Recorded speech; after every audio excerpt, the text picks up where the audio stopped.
Bismillahirrahmanirrahim. Assalamualaikum warahmatullahi wabarakatuh. Alhamdulillah. Wassalatu wassalamu ala nabiyyina Muhammadin sallallahu alaihi wa ala alihi wa ashabihi ajma'in. Amma ba'd. Dalam kesempatan kali ini kita akan melaksanakan salah satu terapi, kita katakan terapi Arab klasik. Kita nggak bilang tibun nabawi, ya. Kenapa? Karena pembahasan fasdu ini tidak sabit kepada Nabi sallallahu alaihi wasallam. Banyak orang yang mengklaim dikit-dikit tibun nabawi, dikit-dikit ini pengobatan Nabi.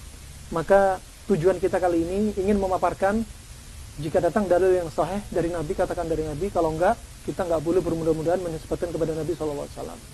Ya, beda antara bekam sama fasdu, prinsip juga beda. Nanti akan kita jelaskan apa perbedaannya.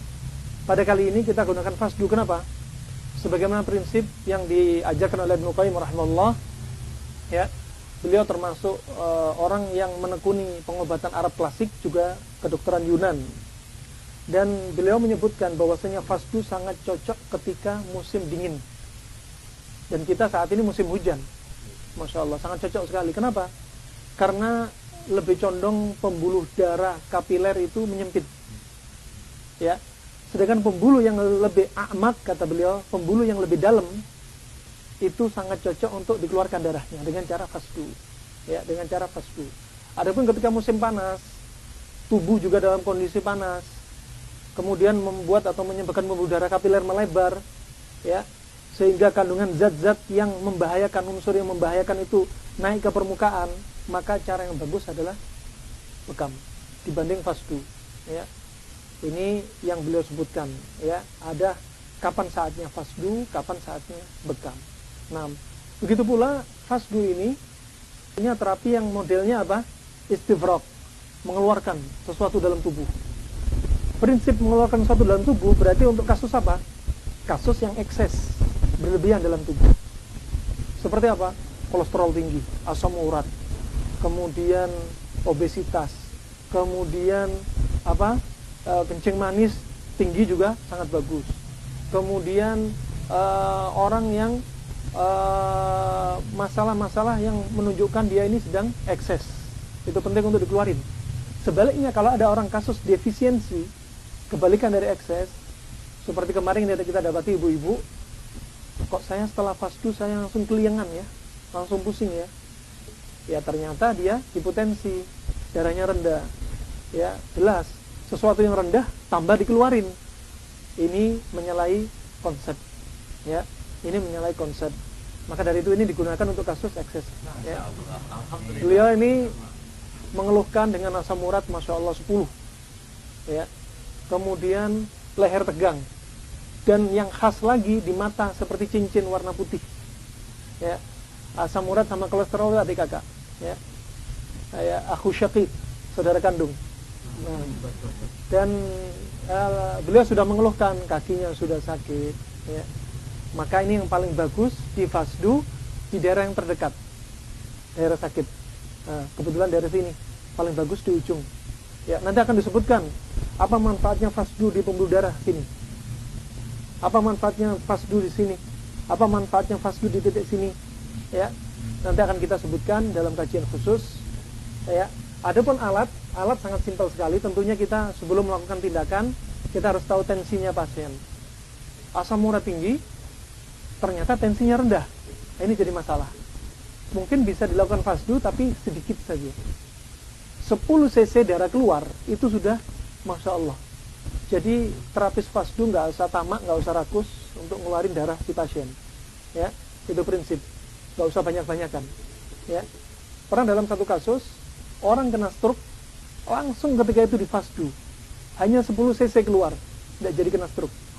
Nah, nggak usah banyak-banyakan, intinya keluar sedikit saja sudah sangat membantu.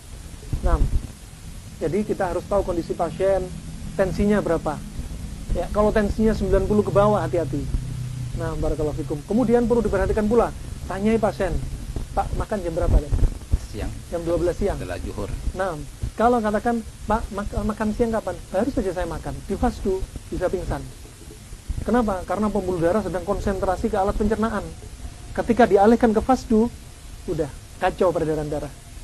Nah, barakallahu fikum. Nah, kemudian kita tanya, gimana istirahatnya, Pak? Oh, dari siang tadi setelah zuhur belum ada tidur. Tadi malam oke, istirahat. Alhamdulillah. Oke, kalau pasien kurang tidur, katakan begadang 3 hari begadang, ini jadi masalah. Baru masuk jarum sudah mungkin kejang-kejang kali. Pernah kita dapati kayak gitu. Nah, kemudian perlu tanya pula, pernah ada riwayat kencing manis enggak? Perlu kita tanya, kencing manisnya dapatan atau warisan turun temurun, ya, wirawati atau wijadi. Kemudian kita lihat ada anemia enggak? Kita lihat dengan apa?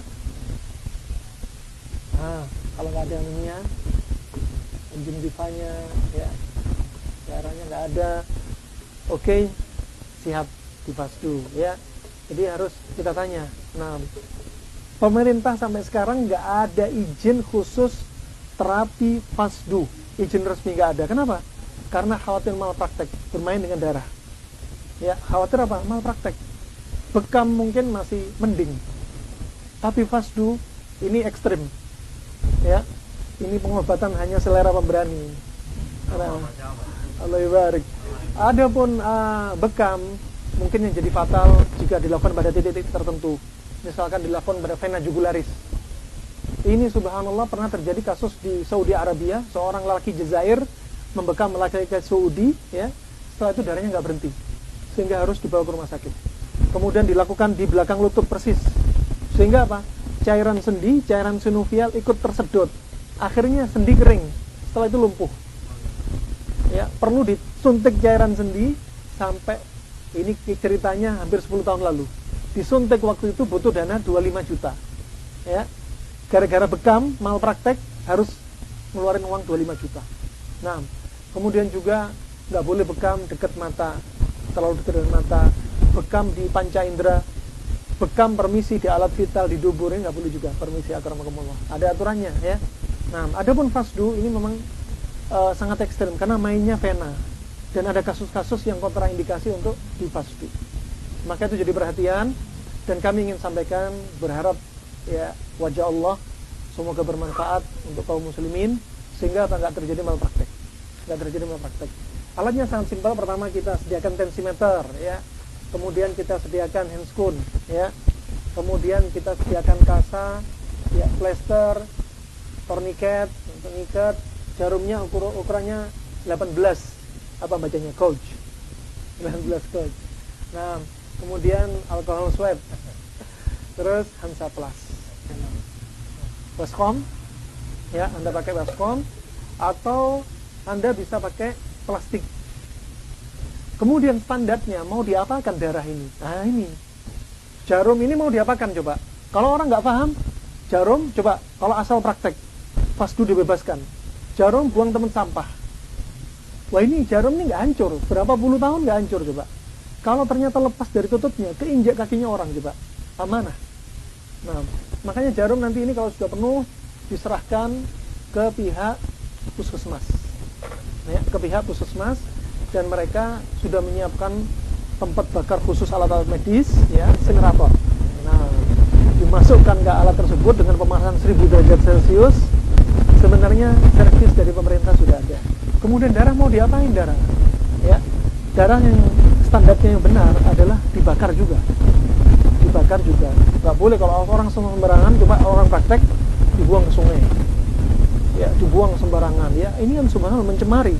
Padahal virus, bakteri ada di situ, ya, infeksius ini. Kemudian pula cara yang sangat bagus sebenarnya ya cara pakai jarum ini.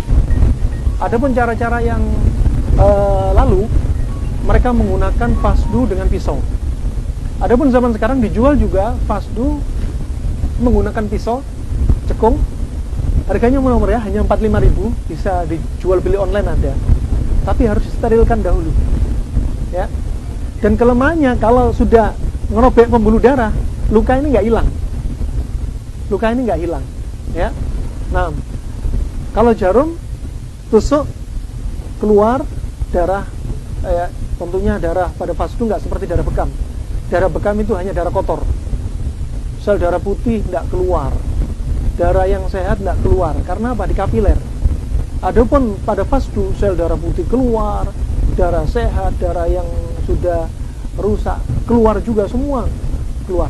Ya, ini perbedaannya. Nah, ketika pakai pisau ini, harusnya standarnya kalau mereka pakai pisau, terapisnya atau pasiennya harusnya membawa pisau sendiri dan pisau itu sekali pakai dan steril. Ya, tapi kenyataannya terapis tradisional, ya, satu pisau bisa untuk 1000 orang. Bayangkan, kalau dibilang awas ini penularan HIV, hepatitis B, ini penularan ini, tawakal Allah.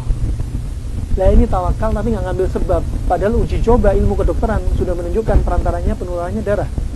Nah, berarti apa? Tidak mengambil hikmah. Ya, kata Syekh Ibnu Utsaimin rahimahullah apa? Ya, Allah menjadikan kesembuhan itu melalui sebab.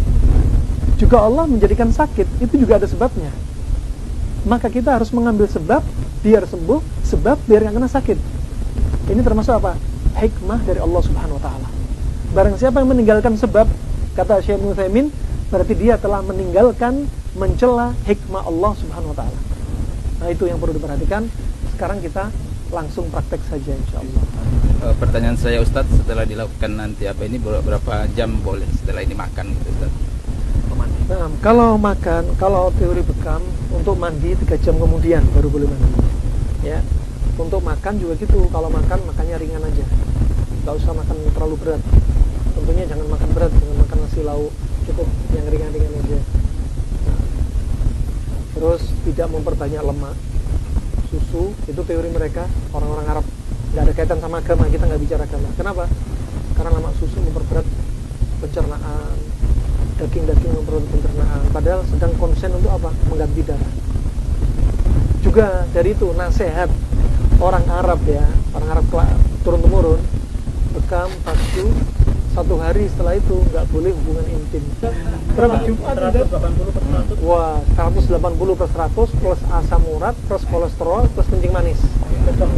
Ini harus pola makan harus dibenahi. Penting pola makan dibenahi.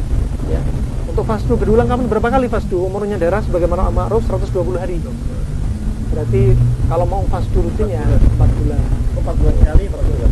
Tapi kalau kepepet ketika dibutuhkan, tiba-tiba tensi naik, langsung fasdu.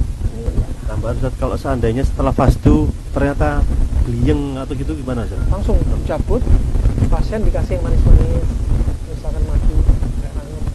Kalau teh sebenarnya nambah denyutan jantung. Paling aman madu, ya, yang manis-manis. Langsung ganti glukos. Kenapa? Ketika ada trauma sesuatu yang dibutuhkan pertama kali otak apa? Glukos. Kalau umur semakin tua, kan pembuluh darah semakin kecil. Karena sering dapati orang tua umur 80 tapi pembuluh darahnya seger. Ternyata rahasianya apa coba? Sering makan sayur. Penting banget. Karena sayur melenturkan peredaran darah. Ada kasus orang tertua dari Cina, tertua di dunia. Umurnya 256. Ternyata rahasianya dari umur 10 tahun dia gemar dengan terapi makanan. Dari kecil 10 tahun, orang Cina. Intinya bang makanan itu masya Allah nggak bisa dientengkan. Kalau orang muda dari atas, dari tengah. Tapi kalau orang tua dari samping. Karena pembuluh darahnya sudah nggak lentur lagi. Meleset ya.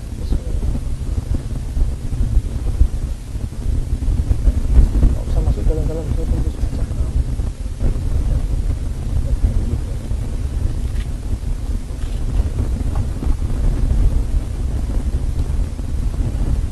Sebenarnya 250 sampai 400 cc. Ya. Tapi kita lihat kondisi kadang kalau menit kita nggak bisa ngitung karena ada yang darahnya kental. Kalau kental keluarnya pelan. Ini kental nih. Ini kental. Nanti kalau sudah bersih, yang kotornya bersih, kencang. Ada yang dari awal ngocor kayak keran, terus merah itu. Orang yang seger itu.